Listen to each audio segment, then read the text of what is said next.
आता त्यांनी स्वतःच्या डिग्र्या कशा आणल्यात काय माहित नाही. आम्ही तर त्यांना राजाभाऊ म्हणलेलं आहे. राजाभाऊ पिक्चर तुम्ही बघितला बघून घ्या एकदा. वकील पण तेच, प्राध्यापक पण तेच, डॉक्टर पण तेच, सायंटिस्ट पण तेच, सगळं तेच आहे ना. दाखवा, जनतेसमोर या, रूबरू बसून मी तयार आहे. मी तर आव्हान करतो त्यांना, चौकामध्ये बसू आपण, गांधी चौकात. चला तुम्ही एका स्टेजवर आपण, तुम्ही आणि मी समोर बसू. स्वतः अफसर बाबांनी माझा सत्कार सगळ्या नगरसेवकाला घेऊन मागणीचं पाणी दिल्याबद्दल, आमदार व्हायच्या पहिले दिले, याबद्दल सत्कार माझा जाहीर केलेला. त्यावेळेस पेपर कटिंग बघा, त्यावेळेस बाईट बघा, सगळंच आहे उपलब्ध. सगळा असा पॅटर्न जो आहे करतोय आपण. दुर्दैवानं या ठिकाणी आतापर्यंत एकही महापुरुषाचा पुतळा या ठिकाणी नाही. खरं म्हणजे पुतळे असले पाहिजे जे तरुणाला प्रेरणा देतील, त्यांचे विचार पुढे येतील, असे पुतळे या निमित्तानं पाहिजे. औशामध्ये भाजप मुसंडी मारेल. औशामध्ये भाजप मुसंडीने पूर्णपणे जिंकेल असा मला विश्वास आहे. कारण ज्या पद्धतीनं विकासावर काम मागच्या 5 वर्षामध्ये झालेलं आहे आणि आमची निवडणूक मुख्यतः फोकस विकासावरच आहे. आणि विकास या भागाचा तुम्ही बघताय, आता जनतेचा उत्स्फूर्त प्रतिसाद आहे. आमचे उमेदवार माझ्यासोबत फिरतोय, मी उमेदवारासोबत डोर डोर फिरतोय. त्यामुळे औशामध्ये आमचा पूर्णपणे काउन्सिल येईल, आम्हाला 100% खात्री आहे. कारण जनतेनं बघितलं आहे विकास काय आम्ही बोलत नाहीये. मागच्या काळामध्ये साधारण 500 कोटी रुपयाचा निधी या औसा शहराला कवग नगरपालिकेला आणलेला आहे. आणि मी आता आश्वस्त केलेलं आहे की बाबा आणखीन जर तुम्ही आमचं काउन्सिल आणलं तर येणाऱ्या काळामध्ये 1000 कोटीच्या आत आपण निधी आणू, असं आश्वासन निधी राहिलं आहे. काय ते सहज शक्य आहे, कारण भूक पण मोठी आहे औषधाची. अनेक वर्षापासून औसा विकासापासून वंचित राहिलेला आहे आणि औसा खऱ्या अर्थानं विकासाच्या वळणावर आले, तुम्हीही पाहताय.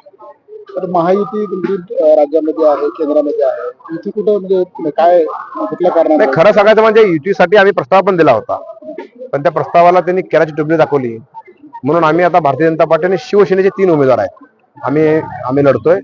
आणि शेवटी काय, कार्यकर्त्यांची प्रत्येकाची इच्छा असते, आपण काउन्सिलमध्ये जावं किंवा जिल्हा परिषदेमध्ये जावं, पंचायत समितीमध्ये जावं. म्हणून खालच्या युतीचा वरच्या युतीशी काही संबंध नाही.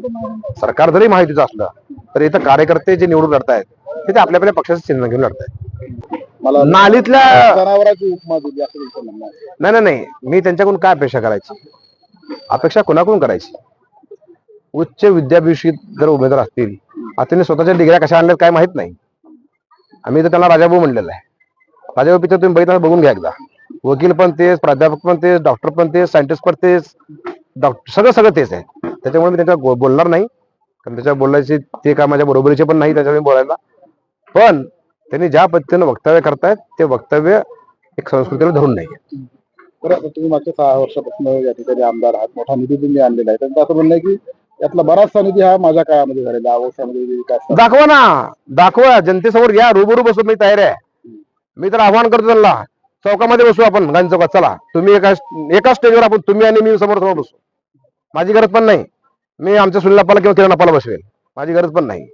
आणि मागच्या वेळेस त्यांनी सांगितलेलं होतं आणि आमच्या माजी नगराध्यक्ष किरण उडगेंनी पूर्णपणे मी 500 कोटी रुपये कसे आणले, कुठं वापरले सांगितलेलं आहे.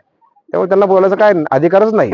मागणीच्या पाण्याचा प्रश्न हा उद्धव ठाकरेंच्या काळामध्ये मागणीच्या पाण्याच्या विषयामध्ये माननीय देवेंद्रजींनी स्वतः घोषणा केली होती. आमच्याकडे शिष्टमंडळ आलं होतं, त्यावेळेस मागणीचं पाणी GR आमच्या काळातला आहे, पैसे आम्ही दिलेले आहेत. नंतर सरकार ह्यांचं आलं ते खरं आहे, पण GR आमच्या काळातला, पैसे अलॉटमेंट आम्ही केलेले आहेत. आणि इनफॅक्ट स्वतः अफसर बाबांनी माझा सत्कार सगळ्या नगरसेवकाला घेऊन मागणीचं पाणी दिल्याबद्दल, आमदार व्हायच्या पहिले दिले, याबद्दल सत्कार माझा जाहीर केलेला. त्यावेळेस पेपर कटिंग बघा, त्यावेळेस बाईट बघा, सगळंच आहे उपलब्ध. सत्कार कसा होता मग माझा? तो सत्कार माझा काय केला कशासाठी? मागणीचं पाणी आणलं पण सत्कार केला.